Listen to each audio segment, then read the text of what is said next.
Can you find the XDefiant private matches? Yeah, me neither.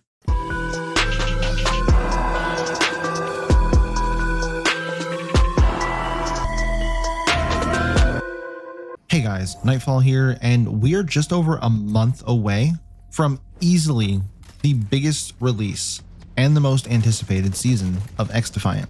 So I thought now is the perfect time to recap the season that we're in, Season 2, and take a look at the roadmap to see if there's anything that we're still missing, and then set expectations, not only for everyone else, but for myself as well for what's to come in Season 3.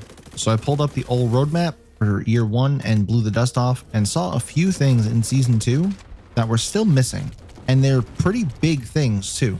So the first thing that I noticed and everyone else has been waiting for is obviously private matches. Now, the roadmap does say that it would be in beta, so unless a few select players randomly got access and were told not to tell anyone else about it, then we have yet to get anything for private matches. And I know there is no shot they're talking about the in-game commands bringing up the private match window, which has since been removed from the game. There's no way that is what they're calling a beta. So with only 39 more days of Season 2 remaining, where the hell is it? My final guess is going to be that we should expect to get this on Wednesday, November 8th. Delete. Is going to be between Wednesday, November 13th and Friday, November 15th. Probably one of those two dates. The reason I say these two is because the following week is Thanksgiving, and the team will likely be off for a longer weekend, and the week prior to Thanksgiving marks almost exactly 1 month away from Season 3's release on December 18th. Wednesday is when we have gotten almost every patch for this game, and Friday is the days we typically get the new maps mid-season. And that's one of the other things that we're still missing is the final map of the season, the linear map that I've been waiting so patiently for, called Signal. Now, they're not behind on releasing that map or anything, as it should be scheduled to drop next week. So looking back at the Season 2 section of the roadmap, we've gotten every single one of these things, with the addition of the objective weapon XP and the audio footstep improvements. And the only other thing missing here besides the obvious private matches and the one map that we're still to get is player collision improvements. I'm still running into my own teammates, causing me to get stuck in doorways or not be able to round a corner fast enough and die to gunfire. They also block gunfire from you as well, so it never works out where I'm being shot at and they run in front of me like some action hero trying to save me. No, it's usually me shooting the enemy and they decide to walk right in front of me because why the fuck not? Causing me to waste the rest of my bullets in the mag. Then mid-reload, the enemy realizes, oh shit, there's two people shooting at me. Meanwhile, my teammate has missed every bullet, and they end up killing me and my teammate. These two things need to be fixed and is something that was promised to us this season.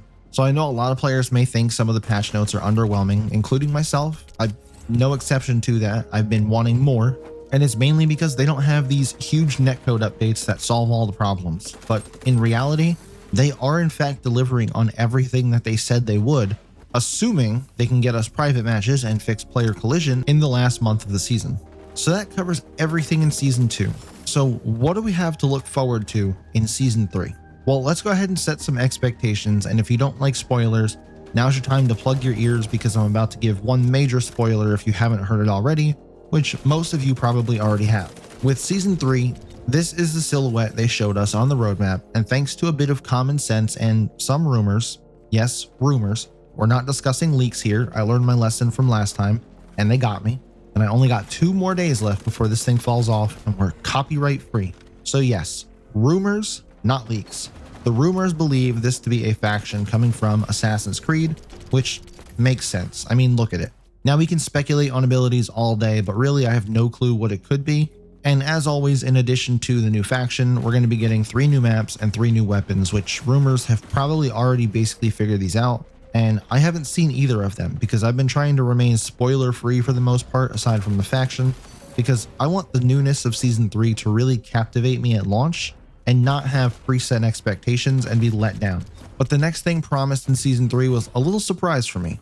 It says new mode and new map type, which means likely the 3 maps we'll get next season will be the map for the new mode first, then hopefully a linear map, and then the smaller Occupy domination style map. Though I am curious to know what this new game mode could be, but also already a tad disappointed that it's only one new game mode according to how this is worded.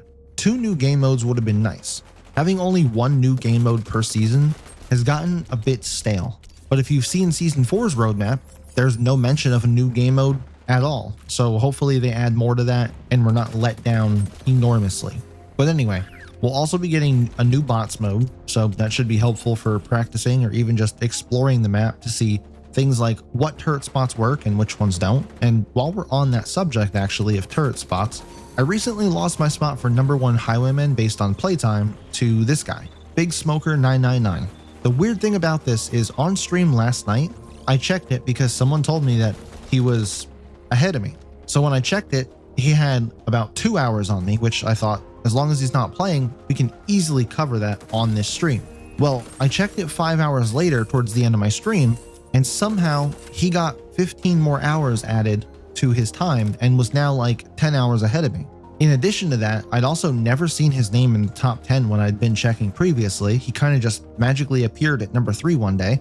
So I'm not sure if he's one of those people that knows how to cheat their way up on the leaderboards on this site, or if there's some bug or going on. I don't know, but it's weird. And I'm determined to take my spot back, so I'll be streaming today, hopefully starting around 4 p.m. Eastern time. I do have a few things I need to get done today, but I'll be live in a bit, if I'm not already by the time you see this video. Well, let's get back to our roadmap. One of the arguments that people have been saying that they're leaving XDefiant is because there's nothing left to do, nothing to grind for. Either they've already completed the camo grind, or they're just not interested in doing it because it's a lot. I mean, come on, 500 levels and you have to get 400 on 23 weapons. It's a painstaking process, especially with some of the weapons. Well, Season 3 should have us covered with daily rewards, prestige, faction mastery, and badges.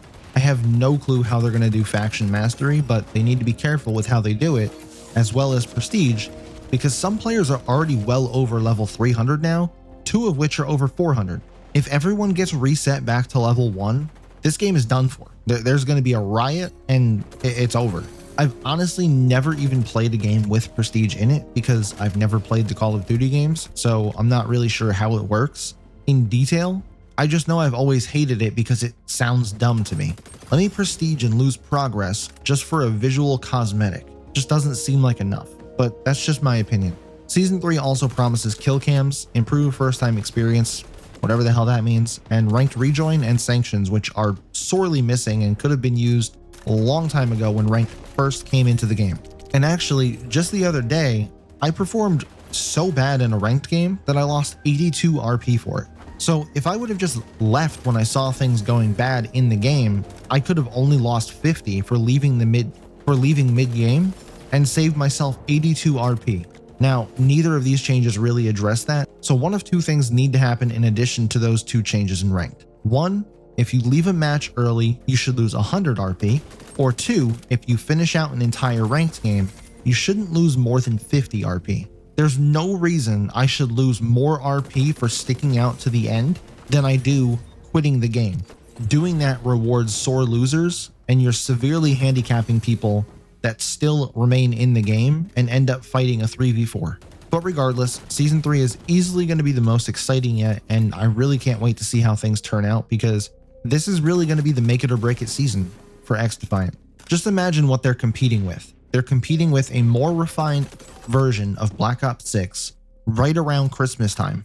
Now, XDefiant's free to play, so you don't really get XDefiant as a Christmas gift. But there's going to be a ton more people getting Call of Duty for Christmas. So it's going to be interesting to see how the 2 stack up.